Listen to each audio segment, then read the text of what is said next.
Hey everybody, how's it going? Josh here, and today we're going to talk about Shazam and how Shazam could redeem or save the DCEU in a lot of doubters' minds. Now, I'm a huge Shazam fan. I've been a huge Shazam fan for years. Anyone who's been following the channel since basically the beginning would know that I'm a huge Shazam fan. I've talked about either Shazam or Tim Drake or even Exo Manowar in a somewhat religious manner at times in the past. And the fact that Aquaman was a huge hit for WB gave me a lot of excitement because Shazam's the next movie to come out on April 5th, 2019. So if Aquaman can set everything up for a good, nice vibe in the DCEU, Shazam is in a prime position to really reinforce it. And kind of how I envision it in baseball terms is Aquaman had the bases loaded up. All Shazam has to do is hit a home run and the DCEU has a grand slam to come.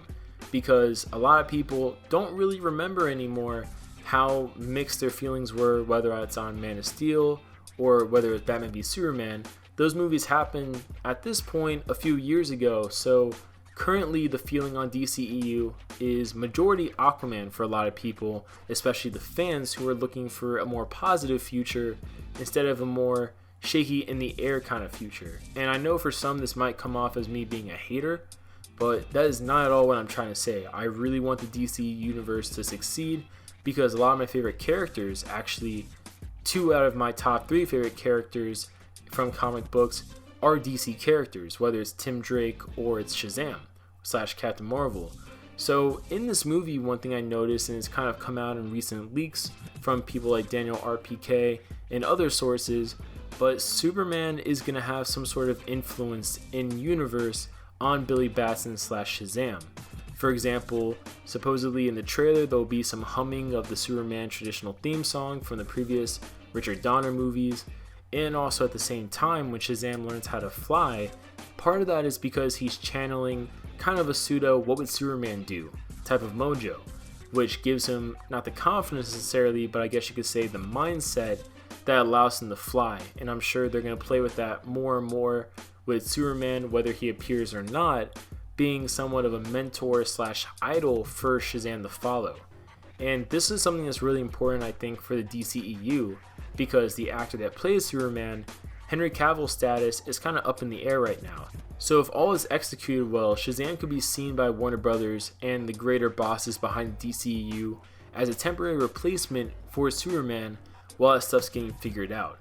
Because those characters, Shazam and Superman, have commonly been paired together in media due to their many similarities. I mean, basically their majority of similarities is the fact that they usually have similar body types, they can both fly, they're both super strong, things like that. Unfortunately, interpretations of Shazam, such as the interpretation we saw in Justice League War, the animated movie, unfortunately that further kind of perpetuated unfair stereotypes of Shazam that have him as just a electrical Superman.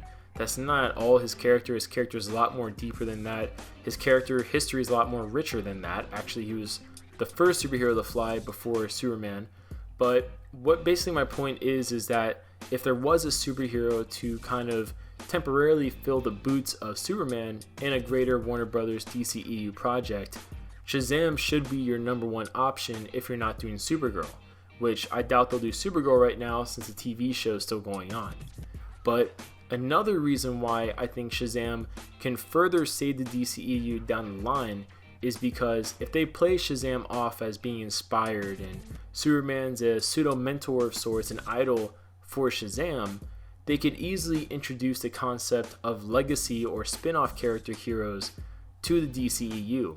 And what this could do is if Shazam does well and they go kind of this route with the character, it might give WB more confidence to have us given characters such as Jon Stewart Green Lantern, Wally West version of the Flash, instead of having to do, I guess, Barry Allen again, or having to do Hal Jordan, because we've done Hal Jordan before, and we know that the failure of that Green Lantern movie is the reason we haven't gotten a Green Lantern movie greenlit or officially revealed to us sooner. And at the same time, we know that the reception for the CW's Flash show has been very positive so far, which has made it really hard for the Ezra Miller version of the character to really get a lot of grounding and traction with a lot of the fans, because a lot of the fans were negatively receiving Ezra Miller's Flash because he was so different than either comics Barry Allen, or a lot of people were upset that they didn't just do Grant Gustin's Flash on the big screen. And this also might help build a case for a character like Nightwing, for example, taking over as Batman for Bruce Wayne if they decide to respectfully not recast Affleck's Bruce Wayne, but instead succeed that character with someone like Nightwing, which I think most fans would be fine with, since Nightwing is obviously the most natural successor to the Batman mantle and could give us a fresh take on the character, especially if we receive a live action version of the Dick Grayson Batman, Damian Wayne Robin type of dynamic. Now, the future of the DCEU, if it were to feature Wonder Woman, Aquaman, and Shazam as kind of their primary three, I think that'd be a really interesting dynamic for years to come. However, it would also do the introduction of heroes to take on the mantle of a previous hero, which is also something the MCU hasn't really tackled as of yet, at least officially with their big screen products. And could the DCEU do this? Well, I definitely think they could. And out of either Marvel or DC is definitely the much more proper place to have this type of creativity for legacy heroes and passing of the mantle, because I doubt we really want Shazam and co to follow the footsteps that the first Justice League movie did. And by that I mean we don't really want to see Shazam fighting Darkseid. We probably want him to fight someone else, because if anyone in the DCEU were to fight Darkseid at this point, we don't want Shazam, we want Superman to do that. But comment below your guys' thoughts. What do you guys think about this? Do you think Shazam's going to be a hit? Do you think it won't be a hit? Comment below, and I'll see you guys later.